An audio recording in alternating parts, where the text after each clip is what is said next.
कंस के द्वारा भेजी हुई पूतना भ्रमण करते करते ब्रज में ही पहुंच गई कि कंसेन प्रणीता घोरा पूतना भाल घातनी शिशुश्चकारन घनन ते पुरग्राम व्रजादिषु। ब्रज में ही पहुंच गई सुंदर युवती का स्वरूप बना करके और लोगों से पूछा, वहां के गोपिकाओं से पूछा, यहाँ पर उत्सव कैसा मनाया जा रहा है।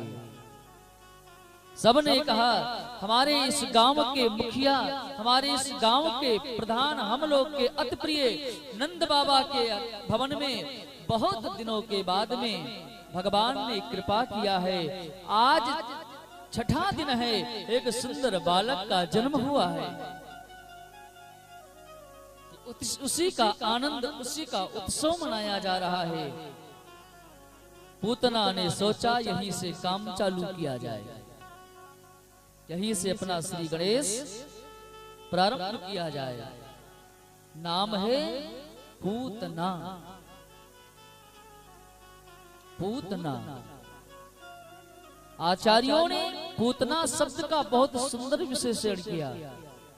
पूतना जिसके कोई संतान ना हो वो दूसरे के संतान को ना प्रेम करना जानता है, ना उसके लिए कुछ अच्छा सोच सकता है, यही पूतना है। दूसरा पूतना, पूत यानी पवित्र, ना यानी नहीं। जिसके पास कोई पवित्रता नहीं है, जिसके पास कोई स्वच्छता नहीं है, वही पूतना है। द्वापर में तो एक पूतना थी साहब, लेकिन आज कलयुग में गांव-गांव पूतना है। अपने बालक से प्रेम और पड़ोसी के बालक को समय मिले, कोई देखे ना तो 2-4 चाटा भी लगा देते हैं। बालक भगवान के स्वरूप होते हैं। यदि आप पड़ोसी के बालक को दंड दोगे तो भगवान बैठा देख रहा है, तो भगवान आपके बालक को दंड देगा। इसलिए मैं निवेदन करूं कि बालक भगवान के स्वरूप होते हैं। हर एक बालक में भगवान का दर्शन करते हुए उनको अपने बालक के समान प्रेम करने का प्रयास करिए। और भागवत कहती है ना, यदि आपके पड़ोसी में शत्रुता भी होगी और यदि आप उस बालक से प्रेम करोगे और आपका पड़ोसी कुछ पढ़ा लिखा है, कुछ समझदार है, तो उस शत्रुता को भूल करके आपसे प्रेम का हाथ बढ़ा लेगा। शत्रुता हमेशा हमेशा के लिए खत्म हो जाएगा। पड़ोसी ने एक चॉकलेट दिया है तो फिर आफत ही आ जाएगा। ऐसे लोगों से सावधानी रहना। नहीं कहो कि महाराज जी बता गए थे बच्चों से प्रेम करना चाहिए, पड़ोसी खतरनाक है, उसके बच्चे को चॉकलेट दे दो फिर लाठी चल जाए। पूतना जाती है सुंदर स्वरूप बना करके, जहां पर नारियों का आना जाना था उसी में प्रवेश हो गई। मैया यशोदा ने सोचा कि ये तो मेरे ब्रज की नारी नहीं है,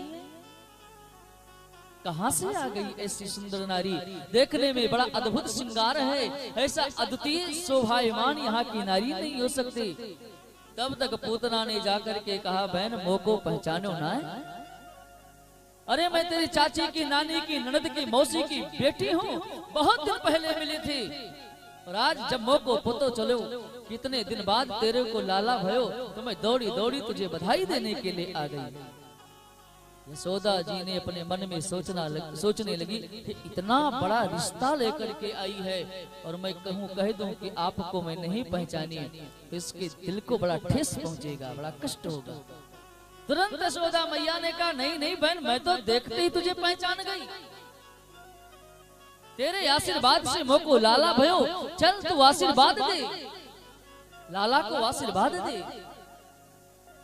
यशोदा मैया पूतना को लेकर के जहां पर भगवान का पालना पड़ा हुआ था, लोग आशीर्वाद दे रहे थे, वहां पर लेकर के आती हैं और पूतना से कहा, बहन तो यहीं पर बैठ, मैं तेरे खाने पीने की और जितने अतिथि लोग हैं इनकी व्यवस्था देख लूं। अब तू लाला को समान समझ ले, लाला मेरा नहीं, लाला तेरो है। पूतना तो अपने मन में सोच रही थी, बस इसी का समय का इंतजार था कि तू कब अपने लाला को मुझे सौंप दे। और भगवान सुखदेव कहते हैं,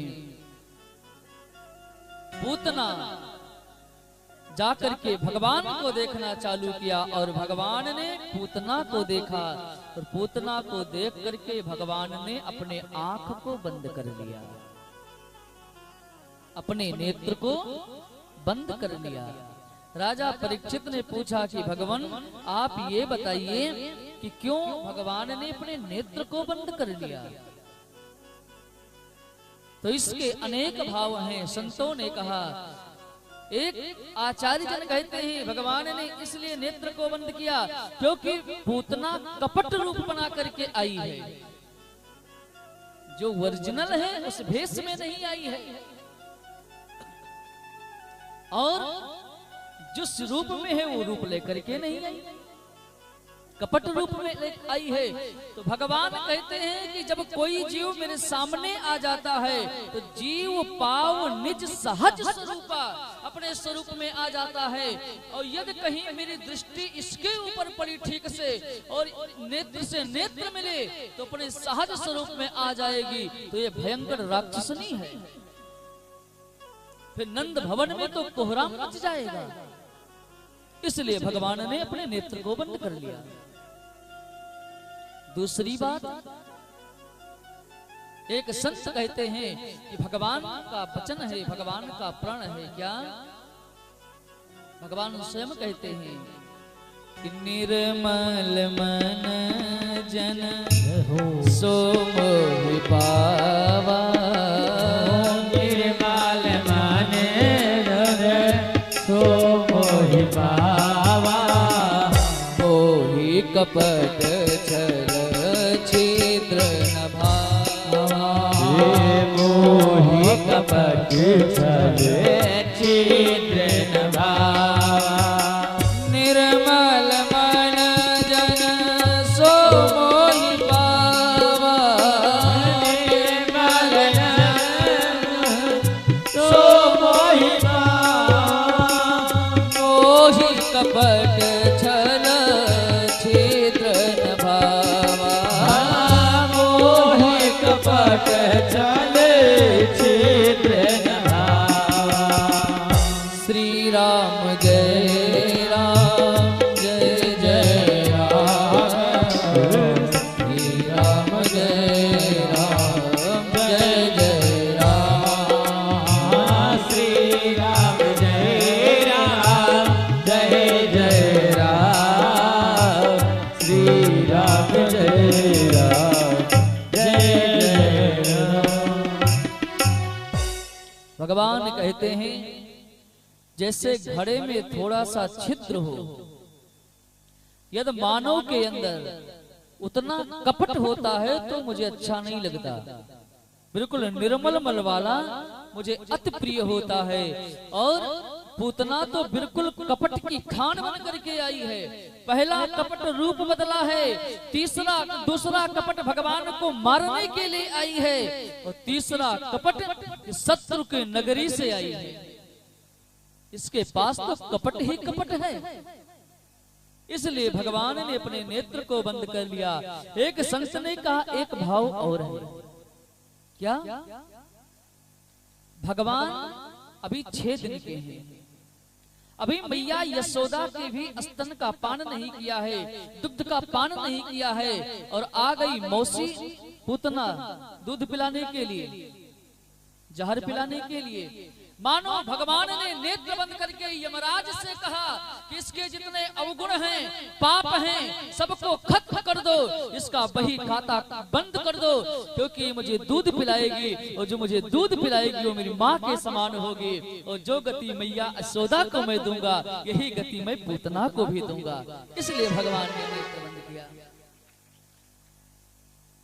इस प्रकार भगवान ने नेत्र को बंद किया और एक एक करके उठती चली गईं। अकेले बची पूतना। पूतना समय पा करके कन्हैया को उठा करके और अपने आंचल के नीचे रख लिया, अपने स्तन को लगाया और स्तन को लगाने के बाद में दुग्ध पिलाना चालू किया। भगवान ने नेत्र बंद करके भगवान महादेव को याद किया कि बाबा आपकी आदत विष पीने की है और मेरी आदत विष पीने की नहीं है। विष आप पी लो, दूध मैं पी लूं। यमराज से कहा प्राण आप हरण कर लो, इसलिए नेत्र को बंद किया। और जो ही दूध पिलाना चालू किया भगवान ने प्राण हरण चालू कर दिया, प्राण हरना। तब बार बार पूतना कहती है क्या, सा मुंच मुंचता मिति मुंचताम मुंचताम मुंचताम, छोड़ दो। भगवान ने कहा मौसी जी मैं जल्दी किसी को पकड़ता नहीं, जिसको एक बार पकड़ लूं फिर छोड़ता भी नहीं। अब तो पूतना बालक को लेकर के द्वार के बाहर निकली और द्वार के बाहर जब निकलती है तो उसको इतना पीड़ा हुआ कि अपने प्रकट स्वरूप में आ जाती है, राक्षसी की भेष में विकराल स्वरूप में आ गई। नगर के बाहर लेकर के दौड़ी और जब नगर के बाहर लेकर के दौड़ी तो भगवान ने उसके प्राण का हरण कर लिया। और ताड़का और पूतना गिरती है, अनेक वृक्षों को तोड़ते हुए धराशायी करते हुए गिरती है और भगवान उसके प्राण का हरण कर लेते हैं। देवताओं ने पुष्पों की वर्षा किया, जय जय सिया राम किया। बोलिए बाल कृष्ण भगवान की जय हो। जब ताड़पूतना के गिरने की आवाज आई ना तो पूरे नंद भवन में कोहराम मच गया। इतना आवाज कहाँ, लल्ला कहाँ, लल्ला कहाँ। मैया यशोदा दौड़ करके आई पालने के पास। ना तो वहां लल्ला है और ना तो मुंह बोली उसकी बहन है। बाहर देखा, सब लोग दौड़ करके आए, बताए माँ अरे गजब हो गयो, तेरो लाला तो बाहर में एक बहुत विकराल राक्षसी के पेट पर खेल रहे हो। मैया यशोदा दौड़ करके जाती है, लाला को देखा, लाला उसके स्तन को पकड़ करके खेल रहे हैं, छोटे से हैं। दौड़ करके मैया ने उठा लिया, आंखों में अश्रु भरते हुए रोते हुए कहा मेरा लाला यहाँ कैसे आ गया। एक दूसरे आपस में विचार करते हैं, आपस में कहते हैं लगता है ये राक्षसी लाला को पकड़ कर ले जा रही थी और भगवान ने ऐसी कृपा किया कि राक्षसी को मार दिया, लाला बच गए। हमारे वनराज की बहुत बड़ी कृपा हुई। लाला को लेकर के आती है मैया यशोदा, गौ के पुच्छ का झारा कराती है, पंचगव्य से स्नान कराती है, पुनः स्तनपान करा करके भगवान का श्रृंगार करके पुनः पालने में डाल देती है। भगवान अपने मन में विचार करते हैं।